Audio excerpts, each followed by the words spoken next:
Mas graças a Deus. Rapaz, é interessante porque a gente tinha testado antes e tinha funcionado tudo ok, tudo massa, né? Aí depois agora só funcionou pelo celular. Não, Mas tá ok? Estão me vendo bem? Não, sim, tudo bem. Tá tudo Tranquilo, ótimo. É porque... Agora Desculpem o atraso. Não, Não, isso? tranquilo. Vai pegar um pouquinho agora, porque são dois Joãos, e eu sou dislexo, aí vai me complicar demais. Mas enfim, vamos tentar. Mas, enfim, boa noite, João. É um prazer ter você aqui. Esse é o quinto episódio do AgroTalkCast. Galera, sejam bem-vindos. Fiquem à vontade para participar, tirar suas dúvidas aí com o Dr. João. E é isso, João. Se apresenta aí. Olá, boa noite, João. Tudo bem? Boa noite, João. Boa noite, Conan. Boa noite todo mundo que tá nos vendo aí. Olá, como estão todos? É um prazer receber você aqui nessa conversa aqui. Somos aqui de Sousa, na Paraíba. Não sei se você já esteve aqui em Sousa, a cidade dos dinossauros, né, como é conhecida.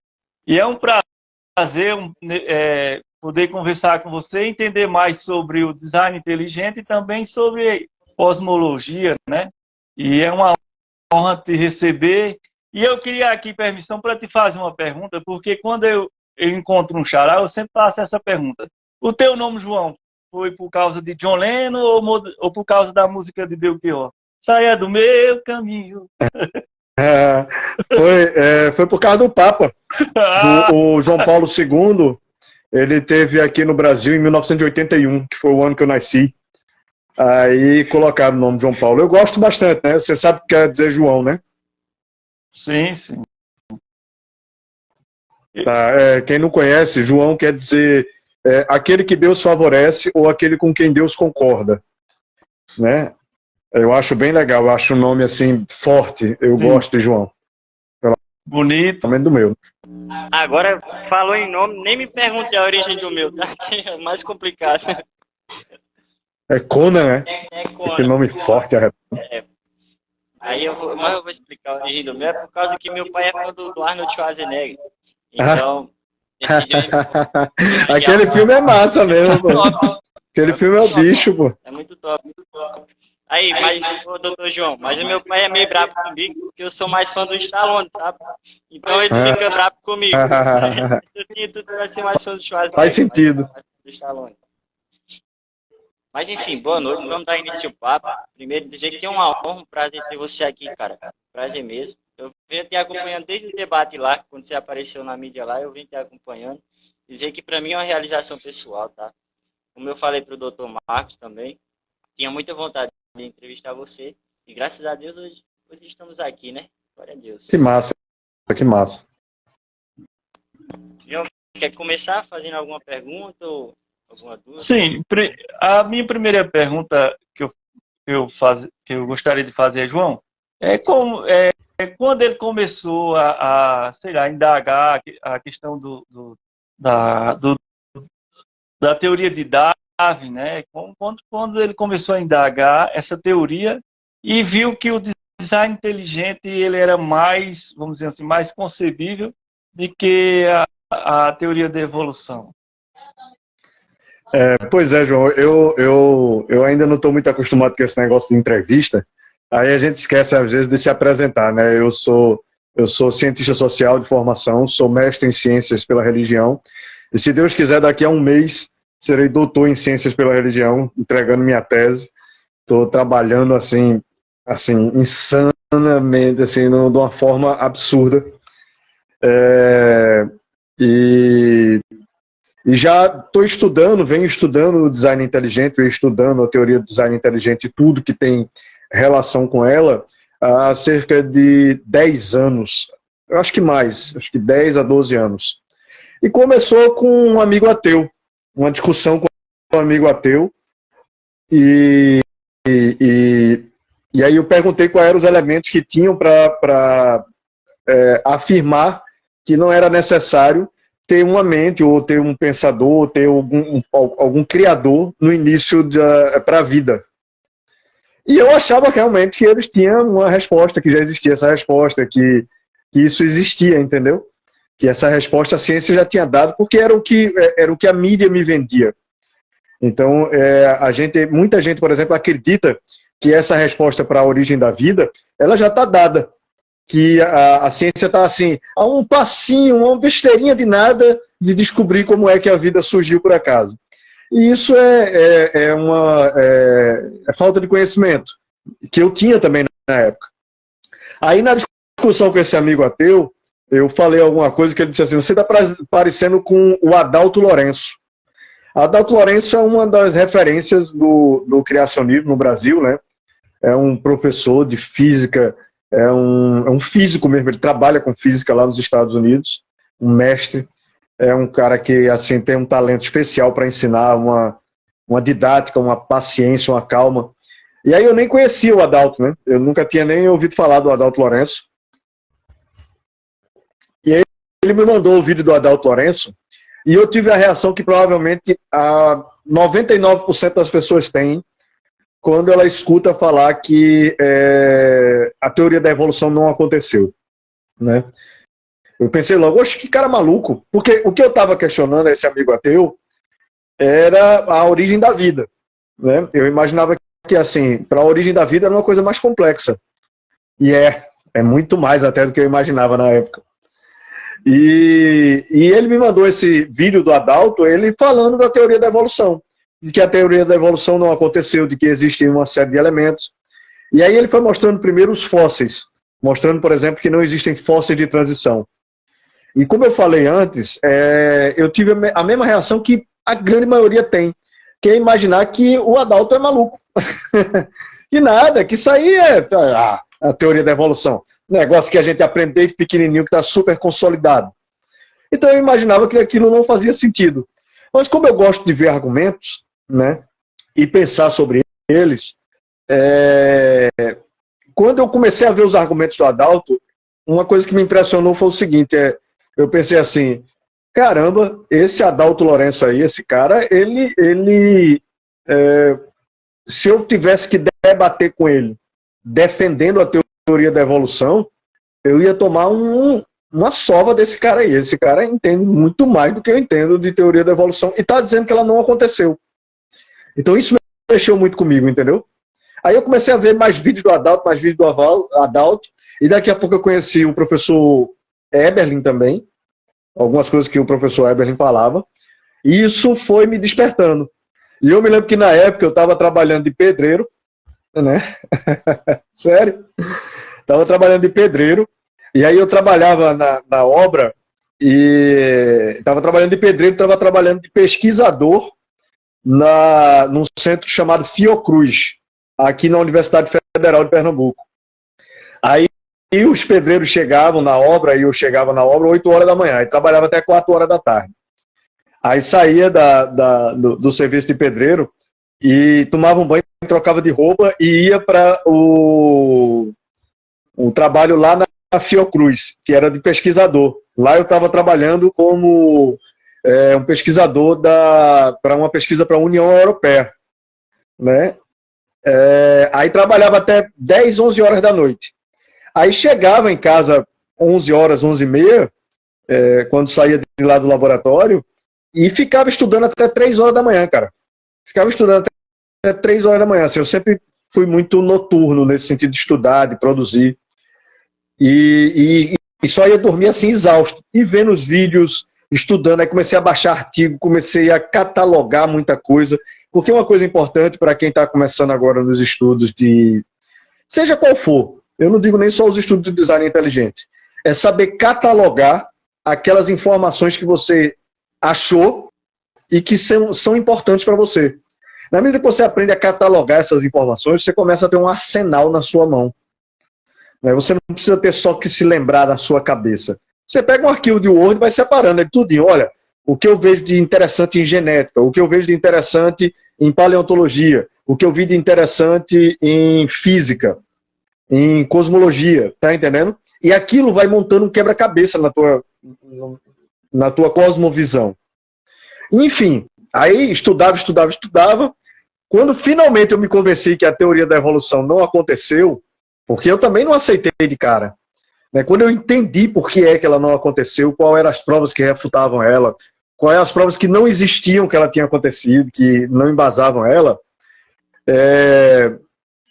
eu me lembro que o primeiro pensamento que eu tive foi assim, rapaz, lascou. Eu agora vou ter que saber explicar isso, porque eu não vou mentir para o povo dizendo que isso aconteceu. Eu já sei que a teoria da evolução não aconteceu. Agora eu vou ter que saber explicar por que é que não aconteceu. Senão o povo vai estar me tirando de doido. Entendeu? E aí eu fui estudando. Aí conheci Mendel.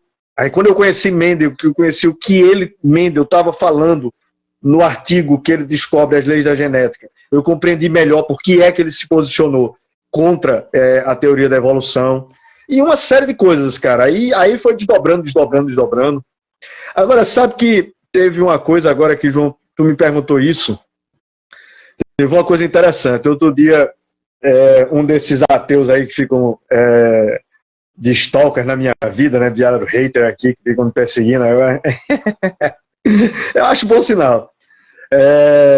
Esses caras, teve um deles que disse assim, fez um comentário assim num vídeo, botou assim, isso é o que dá. O sujeito assistia muito aquele filme, qual é o nome do filme, meu Deus? Deus Não Está Morto. Já ouviu falar esse filme? Já viu esse filme? Deus Não Está Morto. Sim. Aí ele colocou assim, isso é o que dá, o cara vai assistir muito isso. Eu digo, rapaz, não é que ele tá certo mesmo. Eu me lembro que eu assisti aquele filme. Quando eu assisti aquele filme, quando eu vi aquele garoto lá rebatendo tudo que o professor fica falando, e rebatendo com ciência, rebatendo com lógica, entendeu? Eu me lembro que eu olhei para a tela assim do computador e disse assim, é isso que eu quero fazer. É isso que eu quero fazer. Né? E com essa oportunidade que teve agora eu vinha fazendo já há alguns anos, mas com essa oportunidade que teve lá no Inteligência Limitada, naquele debate que teve, aí eu me lembro que eu estava pegando o avião de volta para Recife, né? Aí eu me lembrei desse filme. Aí disse assim, caramba, aquele cara defendeu assim a criação, e defendeu a lógica, e defendeu assim, rebateu aquelas coisas daquele professor maluco lá, ateu, para uma sala, né? E eu já achei aquilo muito massa, né? Eu fiz isso para milhões de pessoas, cara. Caramba, velho. Aí, sabe, aí eu senti um sentimento muito bom, assim, eu me senti muito bem naquele momento, assim, que eu pensei nisso, que eu me lembrei daquele. Eu fiz isso para milhões de pessoas e estou fazendo para muito mais, e vou fazer para muito mais milhões de pessoas, se Deus quiser e permitir. Amém. João, eu queria te fazer uma pergunta agora, bem sobre religião, sobre o surgimento da religião, tá? Aproxima teu isso, e deixa ele estável. Certo. Beleza. Melhorou? Melhorou, agora melhorou. Eu queria te fazer uma pergunta sobre a questão do surgimento da religião, sabe? Tipo assim, certa vez eu li um livro, inclusive eu já deixo como sugestão para a galera aí. O nome do livro é O Homem em Busca de Deus, que foi esse rapazinho aí que me deu. Obrigado pelo presente, João. Mas, enfim, O Homem em Busca de Deus, ele teoriza que, enfim, o surgimento da religião em várias partes do mundo é o seguinte, ele fala que por causa da Torre de Babel, do episódio da Torre de Babel, aí vem como que eu posso dizer, a dispersão e a diversidade das religiões, enfim, não é nem o surgimento da religião, desculpa. Mas a diversidade da religião, ele teoriza que foi através do episódio da Torre de Babel, e eu achei bem interessante, sabe? Ele fala até também da diversidade do idioma e tal, porque o episódio de Deus confunde as línguas e tal. Eu queria saber a tua opinião sobre isso, tá? É bem interessante. Não sei rapaz, eu assim, entendi, sim. A narrativa da Torre de Babel na Bíblia, ela é uma narrativa que ela significa, o significado dela é justamente desse surgimento das culturas diferentes, com formas diferentes de falar, com formas diferentes de agir, de proceder. Então, o que é que acontece? as culturas foram formadas, se a memória não me falha, foram 72 culturas, né, que foram formadas naquele momento. Elas foram se diversificando e aqueles ensinamentos bases religiosos, que a gente chama que, na teologia, a gente diz que veio são ensinamentos adâmicos, ou seja, vieram de Adão, vieram de uma única fonte. Aqueles ensinamentos foram começando a ser transmitidos de uma maneira um pouco diferente de uma cultura para outra. Mas veja, eu vou dar um exemplo bem prático. Se você pense nas centenas ou milhares de culturas que existem diferentes. Cada uma delas tem uma forma, um nome diferente, ou mais de um nome diferente para chamar o Sol. O Sol. Né? E cada uma delas tem atributos diferentes para o Sol. Né? Algumas delas pensam o Sol como pai, algumas delas pensam como uma fonte primordial de energia, algumas delas pensam como uma fonte de equilíbrio, algumas delas pensam como algo ao qual você consegue obter conhecimento, algumas delas medem, acompanham o Sol de uma forma, inclusive, astronômica. Então, são visões diferentes sobre a mesma realidade que cada cultura tem, o Sol. No meu exemplo que eu estou te dando. E você não pode dizer que uma cultura está errada, está certa. Porque cada cultura tem uma forma de ver o Sol. E pode ser que tudo aquilo que cada uma dessas culturas pense a respeito do Sol seja complementar. E vai te dando uma ideia melhor do que é o Sol. Por exemplo, eu aprendo muita coisa a respeito de religião, eu sou um cientista da religião. Então, apesar de ser, mesmo sendo um cristão, e eu acredito na história de Cristo, leio a Bíblia, acho maravilhoso, acredito em Gênesis, acredito nas coisas que foram trazidas pela Bíblia, mas também vejo muita verdade, vejo muita coisa maravilhosa em textos como o Tao Te Ching, da cultura chinesa, em textos como o Bhagavad Gita, o Ramayana, da cultura hindu, sabe? Em textos gregos, rapaz, a cultura grega, a filosofia grega, a mitologia grega, ela é de uma sabedoria, cara. Ainda que eu não acredito que todos aqueles deuses existem daquela forma como os gregos imaginam, ainda que eu não acredite nisso, aquilo tem uma riqueza muito grande, né? Então, cada cultura foi criando essa imagem de Deus, que para mim todas elas são complementares. Então, para mim, Alá não é diferente de Deus, do que eu chamo de Deus, do Deus de cristianismo. Entendeu? O Tupã da cultura indígena, para mim não é diferente do meu Deus. Horus da cultura egípcia, para mim não é diferente do meu Deus. Tá entendendo? E assim, inclusive isso desmonta um argumento dos ateus, que os ateus adoram dizer que a gente é ateu para os outros deuses. Eu não sou. Eu não sou. Eu acho massa. Eu acho massa como cada cultura entende Deus. Entendeu? Agora, a forma, aquilo que eu acho que é correto, o sistema moral, o sistema que eu acompanho, para mim é o sistema cristão. Tá entendendo? Mas isso não invalida a beleza das outras culturas. E nem o fato das outras culturas também estarem certas na forma como elas veem Deus.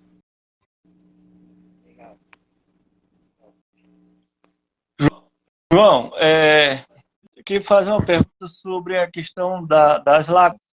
Quais são as lacunas que o design inteligente ele consegue preencher e o pensamento da evolução, né, a teoria da evolução, ele não preenche? Assim, é observável, assim, que tu pode explicar aqui para quem não conhece até o design inteligente, o que é o design inteligente? Marco já falou. Então, muito boa pergunta, valeu, João, porque eu esqueço de explicar ao pessoal o que é o design inteligente. O design inteligente... Eu queria que tu explicasse o que é o design inteligente e quais lacunas ele preenche que a teoria da evolução não preenche. Exato. Boa. O design inteligente, eu vou conseguir responder as duas coisas na mesma resposta. ele é uma teoria que a gente chama de minimalista. Então, basicamente, para as pessoas entenderem, é olhar uma coisa e se perguntar, esta coisa surgiu espontaneamente ou ela necessariamente ela dá indícios, ela dá evidências de precisar ter sido criada, né? Se eu analiso aquela coisa e vejo que ela pode, por explicações naturalistas, ter surgido espontaneamente, eu chego à conclusão de que aquilo surgiu naturalmente, sem precisar de um criador. Mas se eu analiso, estudo, vejo, entendo, vejo possibilidades, penso em teorias, sabe, testo essas teorias e vejo que aquilo não pode ter sido surgido espontaneamente, a única conclusão que me resta é que aquilo foi criado. Mas aí eu tenho uma pergunta que é mais maravilhosa depois, que é como. Então eu vou responder uma série de coisas como aquilo foi criado, né? Eu posso ver por uma série de elementos que aquilo ali foi criado, mas como? Então a ciência pode trabalhar muito em cima desse como, e na prática, inclusive, é o que a ciência faz. A maioria dos cientistas não parte de uma premissa burra, ou de que não existe matemática, ou de que não existe uma lógica ali por trás. Eles partem de uma premissa de que existe uma lógica. Por exemplo, quem estuda genética sabe que existe um código, sabe que aquilo não é aleatório, né? Então, o que é a teoria do design inteligente de uma forma bem simples e direta, e já explicando como é que ela preenche algumas dessas lacunas. Por exemplo, a teoria do design inteligente está assentada em 4 bases principais, em 4 pilares que a gente chama. Qual é o primeiro pilar? É o pilar informação. Então, informação ordenada, informação altamente complexa, informação específica e codificada, isso é que eu acho extraordinário, entendeu? É codificar, é um código, caceta. Às vezes dá vontade de dar um tapa na cara do cara, você acorda. Oh, é um código, pô. Tu já pensou um código se formar por acaso? E o pior é que não é um código só, é um sistema codificado duplo. Porque você tem o gene codificante e o gene não codificante. O codificante fabrica proteína. Só que o não codificante vai montar toda a sistemática de como a brincadeira vai funcionar. É meta-informação em cima de informação, né? Então isso já é uma lacuna. Essa informação já é o primeiro pilar que a teoria do design inteligente preenche, assim, logicamente, isso é lógico. Se eu tenho informação e essa informação ainda por cima é funcional, é codificada, é extremamente complexa, é lógico que tem uma mente. É lógico, né? Alguém pensou naquilo, aquilo foi trabalhado, aquilo foi planejado. Então tem uma outra teoria, tem um outro pilar que se chama antevidência, que é a capacidade de ver antes. Ou seja, de você montar um sistema e ver qual é o problema que o sistema vai apresentar, e a partir dessa antevidência, dessa capacidade de ver antes, você montar a solução. Por exemplo, quando a gente está falando do universo, né? Quando você transforma energia em matéria, você gera 2 coisas, você gera matéria e antimatéria.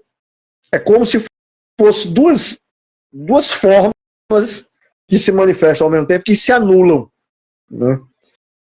Então, no início do universo, quem fez o universo, ou na hora que ele foi feito, que ele foi criado, foi necessário pegar-se a energia e transformar em matéria, retirando a antimatéria. Então, isso é antevidência. Isso é a capacidade de ver antes. Porque se a antimatéria ficasse ali, ela ia anular a matéria e não ia ter o universo. Acabou a brincadeira antes mesmo de começar, né? Então, esse é um segundo pilar, né? Você tem o terceiro pilar, que é a complexidade irredutível. Que a vida, por exemplo, ela necessita de tantos detalhes, tantas peças que se encaixem, e elas precisam estar todo ali para ela poder começar a funcionar a brincadeira, que não é possível que essas peças tenham se juntado todas por acaso. E quando eu falo não é possível, Não é que eu não consigo entender como é que isso é possível. É que eu estou dizendo que isso não é possível mesmo. Sabe? Isso é matematicamente impossível. Eu entendo como isso funciona e por isso sei que isso é matematicamente impossível. É preciso que a coisa já esteja ali pré-programada antes de começar o funcionamento maior. Quer ver um exemplo bem prático disso? Vamos imaginar que, por um acaso, ou por uma sorte dessa de trilhões de zeros aí, a vida realmente pôde surgir aqui na Terra por acaso. Ou chegou no meteoro e não queimou na hora que entrou na atmosfera. Esses milagres aí que os ateus adoram. Porque ateu adora milagre, né? Ele só não percebe isso. Aí vamos imaginar, né, que surgiu a vida, apareceu. Apareceu. Se ela não tiver dentro dela todo o sistema de reprodução daquelas informações para a geração seguinte, e isso eu estou falando de ribossomo, isso eu estou falando de RNA mensageiro, isso eu estou falando de RNA polimerase, se não tiver essa maquinaria toda, meu amigo, não tem transmissão de informação para a próxima geração. Então como é que tem a brincadeira da evolução? Tá entendendo? É um problema lógico. É a complexidade irredutível. E por fim, você tem o que a gente chama de ajuste fino. Quer perguntar alguma coisa?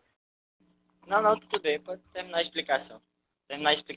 Tá, e por fim, o quarto pilar que a gente chama, é o que a gente chama de ajuste fino, que é uma série de parâmetros que existem no universo, que eles precisam estar perfeitamente encaixados para que se tenha, inclusive, a possibilidade de você ter carbono que ligue outras moléculas para gerar vida.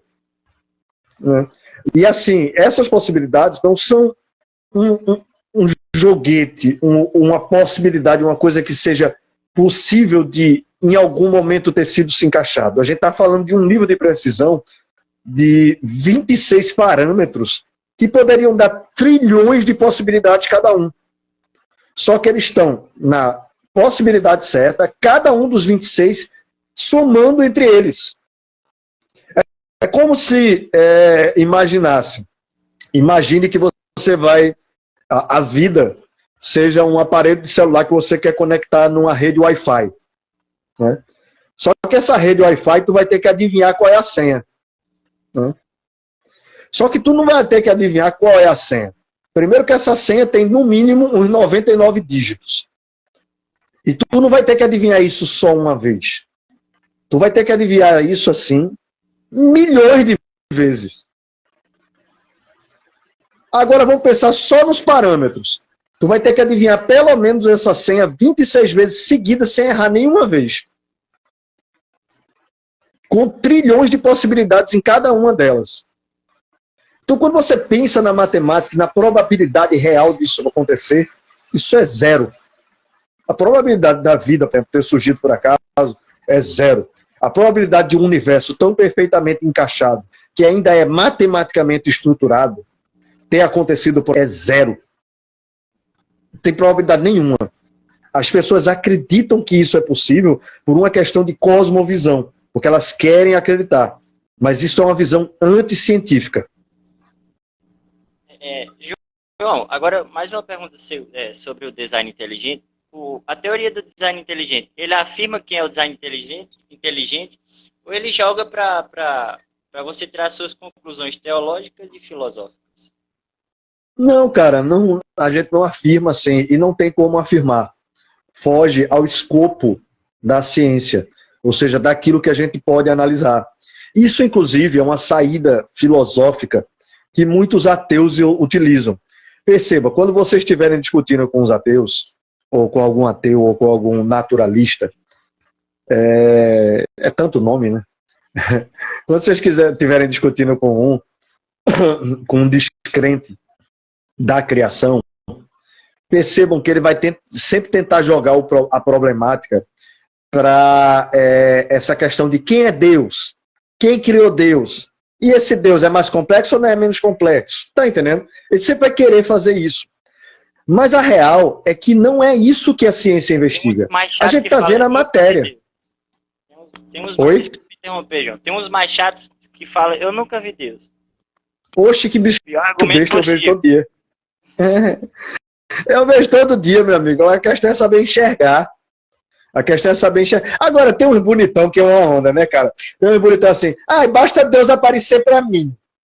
Aí Deus, beleza, Deus aparece pra ele, né? Aí Deus, ei, tô aqui, ó, seu Deus, ó, o que é que tu quer, tal, não sei o que, tal, tá vendo? Vou fazer um milagre aqui pra você, plim, né? Aí apareceu pro bestão. Aí ele chega pra o outro, aí diz assim, ai, rapaz, Deus apareceu pra mim. Aí o outro bestão vai dizer o quê? Eu acredito em tu?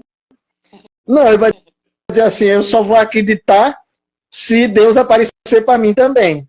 Não é? Aí daqui a pouco Deus tem que aparecer pra todo mundo. Aí Deus vai estar aparecendo a troco de nada, o pessoal já vai estar pedindo coisa, né? Já, senhor, já que o senhor está por aqui, ó, resolve aquele problema lá com a vizinha, resolve aquele negócio lá para mim, olha aquela conta, tal, não sei o quê. Aí tá pensando que Deus é garçom. Tá pensando que Deus, sabe, tem que atender os desejos dele para ele acreditar. Bicho, é ser muito inocente. Eu vou te chamar de inocente assim da realidade. Vou te chamar de tá, à vontade. professor, tá? Pode ser? Ô, professor. Pode ser, claro. Eu e o João aqui, a gente recentemente estivemos debatendo, entre aspas, debatendo, claro, como leigos. Mas teve uma parte assim que o João, a gente começou a conversar sobre as visões de Moisés e de outros personagens bíblicos, sabe?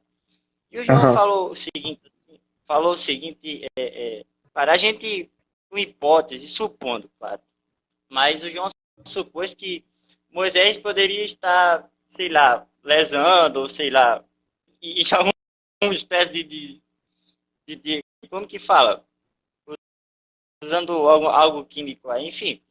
Mas ele usou esse argumento assim. Isso. Não, peraí. É porque eu não lembro bem, eu não sou muito bom de lembrar título de livro. Sim. Tem um livro que fala que é A Problemática de Moisés. Eu não lembro bem o título dele. Que fala justamente isso, sobre a questão de acreditar, sabe? Será que Moisés, ele estava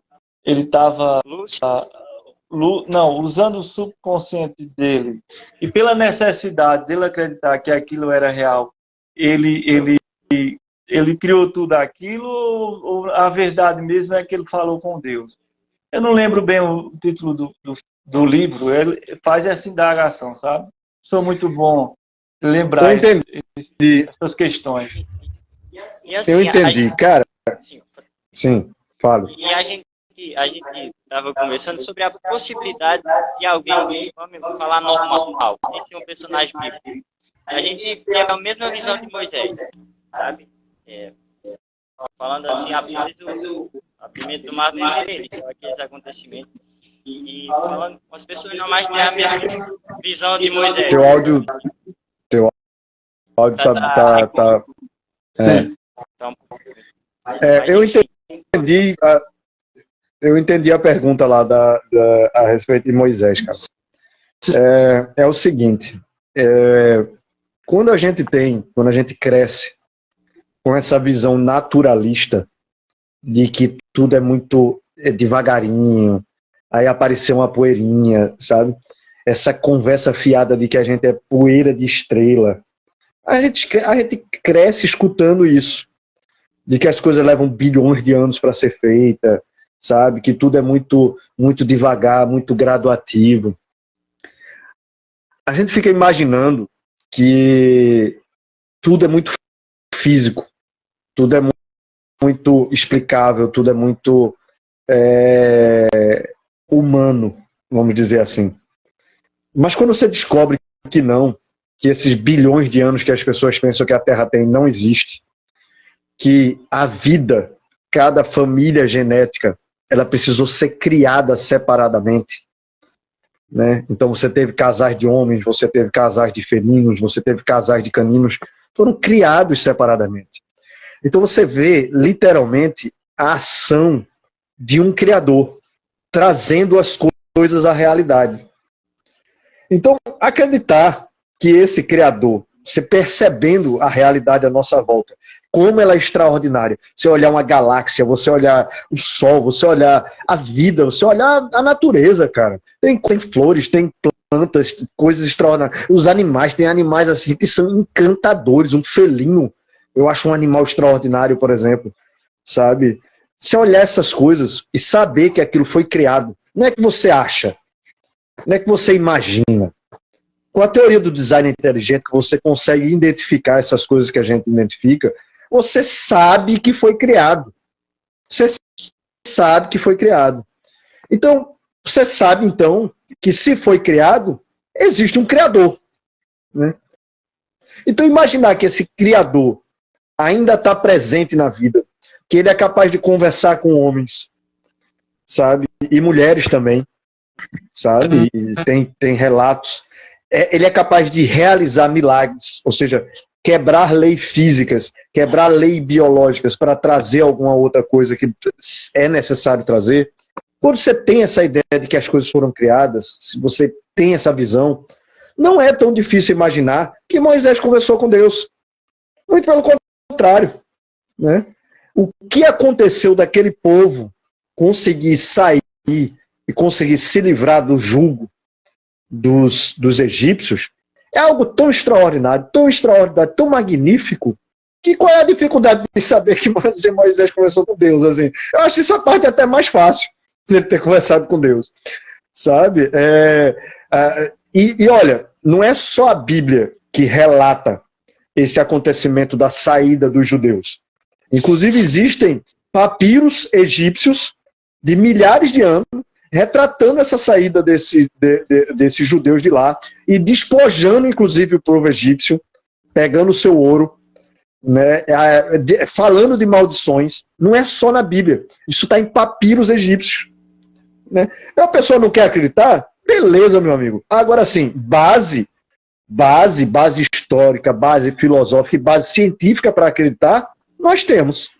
Era isso. Para resumir o meu raciocínio, desculpa interromper tu, para resumir, era uma pergunta que eu ia fazer em cima dele. Então acabou resumindo, mas enfim, o materialismo filosófico e Darwin, eles são os maiores culpados, vamos dizer assim, de tão ateísmo, tão incredulidade.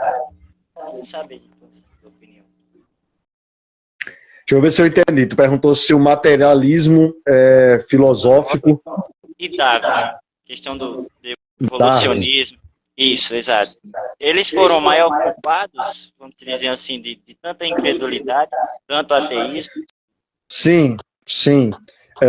A Richard Dawkins, que é o príncipe dos ateus, ele tem uma frase que ele diz assim, que Darwin tornou possível um ateu ser intelectualmente satisfeito, no sentido de que ele agora tinha uma explicaçãozinha para a origem das coisas. Inclusive eu costumo falar que a teoria da evolução, ela não é uma teoria. Ela não tem sustentação empírica e evidências suficientes para ser uma teoria. Então ela é uma hipótese.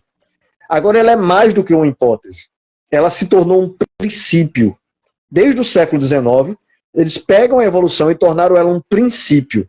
Em que sentido de princípio? É de que eles partem da lógica de que a evolução aconteceu. Eles partem do princípio de que a evolução aconteceu.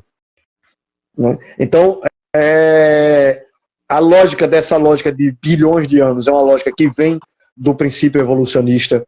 Essa lógica de acreditar que é possível a vida ter surgido por acaso é uma lógica que vem do evolucionismo. Essa crença de que o universo pode ter surgido por acaso e ainda por cima ter se estruturado por acaso é uma crença que está baseada também numa suposta evolução do universo. Tá entendendo? A evolução ela se torna um princípio quando ela vai além da biologia. Ela vai para o campo da sociologia, aí se torna racismo científico, inclusive, se torna darwinismo social. Ela vai para o campo da cosmologia, ela vai para o campo da teologia, quando, por exemplo, você tem os evolucionistas teístas, que querem mudar coisas da Bíblia. Por exemplo, tem gente que quer mudar a Bíblia para a Bíblia se adaptar à evolução. Né? Aí veja uma coisa interessante. Né? Vamos dizer que essas pessoas que querem mudar textos sagrados para poder se adaptar ao que a ciência supostamente descobriu, vamos dizer se elas estivessem certas. Aí, quando eles imaginaram que os macacos foram aparecendo para lá e para cá e foram se tornando humanos, eles imaginavam que a raça humana surgiu de multirregionalismo, ou seja, não teve um primeiro homem ou uma primeira mulher. Aí você tem um estudo genético, você tem 2 estudos genéticos, principalmente, que mostram o rastreamento genético matrilinear, que mostra que toda a humanidade é filha de uma única mãe. Isso é paradigma científico. Toda a humanidade é filha de uma única mãe. E aí fizeram a mesma coisa, esse rastreamento, essa regressão genética, com o cromossomo Y. E mostraram que toda a humanidade é filha de um único pai. Né? Aí perceba, se tivessem mudado os textos sagrados, né, por causa da hipótese evolucionista, iam ter que mudar de novo agora. E um texto que é mudado toda hora não é texto sagrado, é avacalhação. Né? É feito a teoria do Big Bang, né? Que a galera sai mudando o tempo todo. Eita, a gente descobriu algo novo, eita, não sei o que, eita, muda aquilo, não, é modelo, pega esse modelo, amassa, joga fora, pega outro modelo, pega não sei o que, e toma modelo. O cara não consegue refutar aquilo nunca. Né? Você nunca consegue dizer que está errado, porque para eles não tem problema estar errado, não tem problema nenhum estar errado. Eu lembro que tu e vai mudando. Agora, qual é o valor que tem aquilo? Qual é o valor que tem aquilo, sabe? Se vocês forem, por exemplo, no Sérgio Sacani, no vídeo que ele tem, no canal que ele tem, o Space Today, aí ele postou agora um vídeo falando de 26 bilhões de anos. O universo agora dobrou de idade. Olha só, a gente descobriu que, na verdade, o bichinho tem o dobro da idade que a gente imaginava que tinha, que a gente tinha certeza que tinha. A gente tinha certeza que ele tinha essa idade de 13 e tantos bilhões de anos. A gente descobriu agora que não, que é 26 bilhões.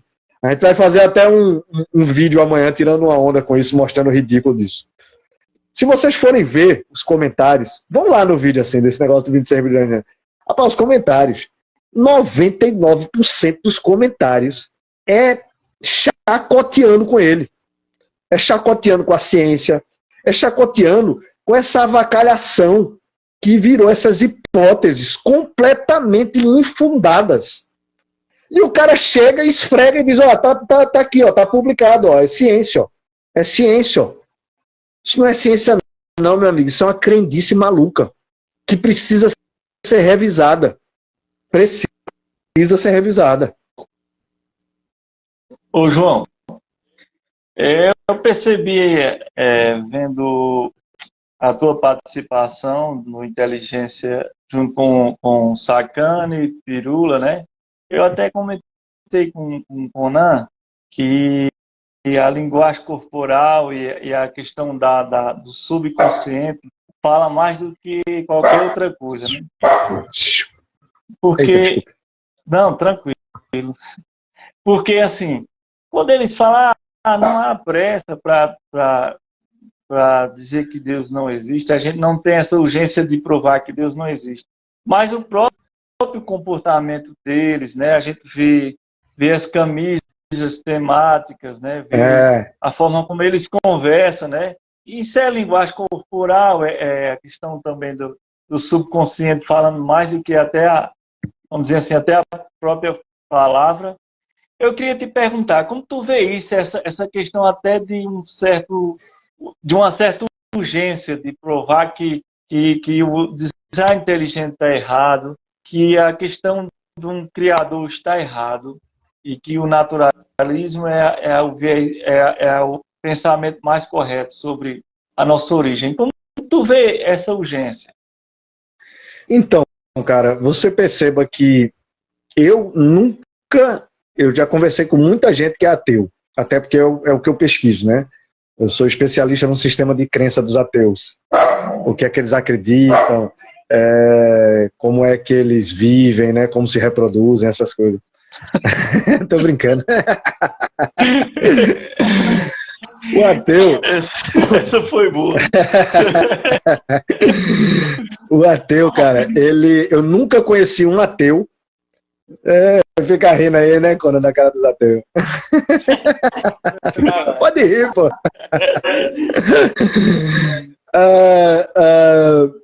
Eu nunca conheci um ateu que tenha se tornado ateu por razões científicas. Porque ele pesquisou, ele estudou e chegou à conclusão de que o ateísmo é uma resposta mais lógica, cientificamente. Geralmente os ateus, eles são... isso quem fala, inclusive, é um cara que não sabe se é ateu ou se não é, que é o Luiz Felipe Pondé. Ele está naquela dúvida, ele até agora não decidiu ainda se é ateu ou se não é. Mas ele mesmo escreve, dizendo assim, que todo ateu, ele é meio que um frustrado.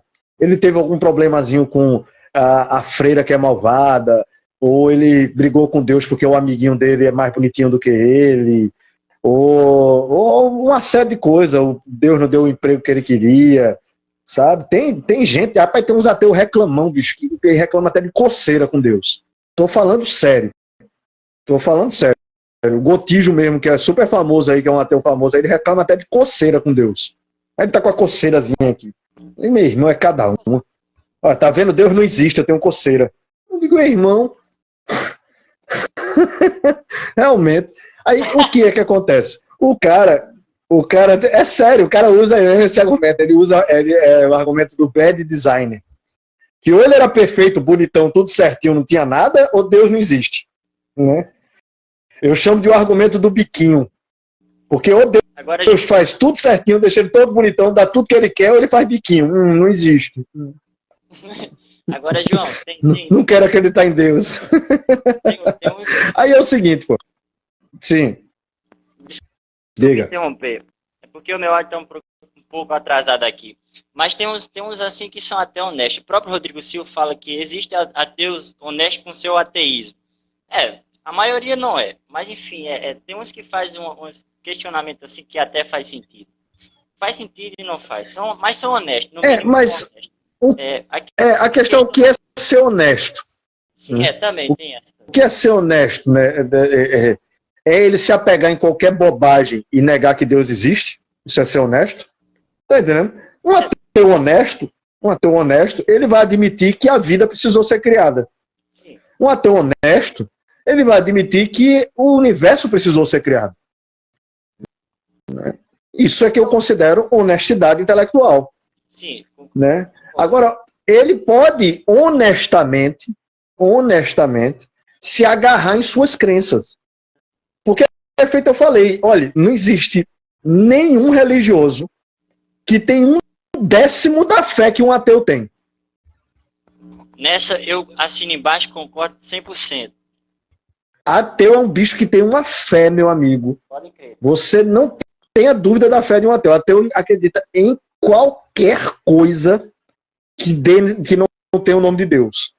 Qualquer coisa que tu imaginar. Desde que tu não bota o nome de Deus, ele acredita. Até o multiverso do Homem-Aranha. O multiverso é o que ele mais acredita. Tem não sei quantos 10 elevado a 500, sabe, zeros atrás. Umas coisas absurdas que os caras viajam. Né? Então, ele se pega honestamente na crença dele. É por isso que meu livro se chama A Fé dos Ateus. Ele se pega honestamente na crença dele. Mas ele coloca um bloqueio mental que não permite a ele, por exemplo, pensar em algumas coisas. Quer ver um exemplo? O Pirula. O Pirula, ele mesmo diz assim que ele não discute a origem da vida. Ele não discute isso. Porque ele sabe que para ele acreditar que a vida surgiu por acaso e se diversificou por acaso, é preciso um nível de crença muito alto, meus amigos. Aí ele coloca um bloqueio, aquilo eu não penso. Aquilo um dia a ciência vai descobrir como é que foi e vai me explicar. Entendeu? E se não descobrir também, eu fico muito satisfeito. Por quê? Porque o ateísmo dele, o ateísmo de grande maioria das pessoas, não tem a ver com ciência. Tem a ver com cosmovisão. E aí é onde está a pergunta do João, a pergunta do Conan. A pessoa se apressa a querer provar que Deus não existe. E hoje você tem um ateísmo militante que a gente chama de neo-ateísmo, né, ou novo ateísmo. É um ateísmo que ressurgiu principalmente depois do ataque de 11 de setembro, e que é justamente um ateísmo agressivo, que quer acabar com as religiões. Não é que o cara se contenta com o fato de ser ateu e ficar na dele. Quer acabar. Né? O Pirula, nos últimos 10 anos, ele cresceu, e não só ele, o Sacani e vários outros, cresceram atacando o design inteligente, atacando o criacionismo, atacando os religiosos, atacando inclusive a religião até. Entendeu? E aí, quando ele foi para aquele debate lá, eles juravam que iam destruir com a gente, cara. Eles juravam que iam chegar naquele debate, tirar uma onda com a nossa cara e ir para casa dando risadinha. E chegaram lá, o pau torou. Eles perceberam que eles não sabiam era de porra. Eita. Eles não sabiam de nada. Pode arrochar um palavrão, fica de boa, tranquilo. Tem que parar com isso, pô. Eles perceberam que eles não sabiam de nada do design inteligente. Eles perceberam que eles não sabiam de nada do criacionismo. Eles perceberam que eles não sabiam nem quais eram os argumentos que a gente utilizava. Aí chegaram lá na hora e ficaram gaguejando, sem conseguir responder. E aí terminou o debate, ficaram tudo puto da vida com a gente, fazendo um bocado de react, xingando a gente de tudo quanto é coisa, sabe, tentando nos desmoralizar. Isso mostra o quanto a gente mexeu com eles. E o quanto esses caras são despreparados e são os principais divulgadores científicos do país. Agora, são pessoas, feito o Átila Yamarino também, a gente fez um vídeo agora, rapaz, a gente pegou aquele Átila, olha, o pau cantou pro lado dele também. Aquele Átila Yamarino. É uma galera que é crente no ateísmo, tem a crença dele no ateísmo e quer empurrar isso nos outros e dizer que isso é ciência. Tá entendendo? E aí a gente tá aqui para combater isso. Sim, eu até vi no react que vocês fizeram no TDI Brasil, que inclusive o canal é bem da hora, tá? Eu me inscrevi lá, da hora, eu gostei. Se inscrevam lá. O react que vocês fizeram lá do Sacani é bem interessante. Você vê assim, o Sacani, na presença de você, não sei querer falar mal de ninguém, mas na presença lá no debate, cara, meio que fala uma coisa, sabe? Quando sai, não tá mais na presença de vocês, assim, sabe? Trata com desdém, assim. Foi uma coisa que... Eu sou fã do Sacani, tá? Eu sou fã do Sacani, mas eu não gostei da maneira que ele fala. Naquele vídeo lá, com aquele cara lá, que vocês colocaram até no título do vídeo, que o Sacani é o novo TDIsta, é algo assim. Mas, enfim, isso. Eu não gostei da maneira desdenhosa que ele se refere a vocês, sabe? Assim, não gostei, não. Cabe muito no que o João falou aí, observou muito bem, e como eles vão enfrentar, entre aspas, vocês no debate, né? É como se vocês fossem os burros, os idiotas, por acreditar que há um criador, né? Então é algo assim desnecessário, sabe? Não, cara, o Sacani, bicho, foi muito sacana, com perdão do trocadilho. Ele terminou o debate lá, ele foi numa live lá, no react lá do Felipe Raime, aí disse que a gente ficou vomitando um bocado de coisa. Ora, vomitando, meu irmão? Por que tu não falou isso lá na hora que a gente tava vomitando? Entendeu? Aí falou um bocado de besteira lá, e disse que a gente precisava parar de falar o que a gente fala. Inclusive ele chegou a falar, o Sacani, que a gente precisa ser prejudicado financeiramente pra gente parar de falar o que a gente fala. Nossa. Né? Pra você ver, é assim que os caras acham que é ciência. Né? Aí, qual é a conclusão que eu chego, sabe, cara? Não é que o Sacani estava sendo educado. Inclusive, a gente vai mostrar amanhã, né? A gente vai mostrar amanhã no canal, tem um vídeo já preparadozinho com essa história de 26 bilhões de anos. A gente vai mostrar que o Sacani mentiu no debate. Ele mentiu. Ele disse que determinadas galáxias não tinham sido confirmadas e elas tinham sido confirmadas. E ele fez vídeo de que elas tinham sido confirmadas. E depois chegou no debate e disse que elas não tinham sido confirmadas por espectrometria. Ele mentiu. Olha isso. Né? Então você... Aí você pega, tô dando até um spoiler aqui, como é que chama? Uma bomba, né? É isso. E tem um nomezinho. Tem um nomezinho de um Blackbuster aí, um negócio assim. João, desculpa interromper seu raciocínio, professor João. Mas temos 2 minutos para encerrar o primeiro bloco. E para não cortar teu raciocínio assim, na hora que tu estiver explicando, o Instagram ele encerra sozinho, quando bate 1 hora, entendeu? Só isso mesmo. Beleza, então. Então, aí, só para encerrar essa parte, o Sacani, né, a única conclusão que eu consegui chegar não é que ele estava sendo educado, ou que ele estava sendo gente boa, ou que ele é um cara assim que deixa as pessoas falarem, não é nada disso, não. É que ele estava sendo covarde mesmo. Covardia. Ele estava com medo da gente mostrar as contradições dentro do que ele mesmo fala e do que ele ensina para aquela galera que segue ele. Entendeu? O canal dele é um canal bom, agora é um canal que você aprende um bocado de coisa de cosmologia. Agora esse viés ateísta dele é foda. Ô, João, já está encerrando esse primeiro bloco. Eu queria fazer uma pergunta aqui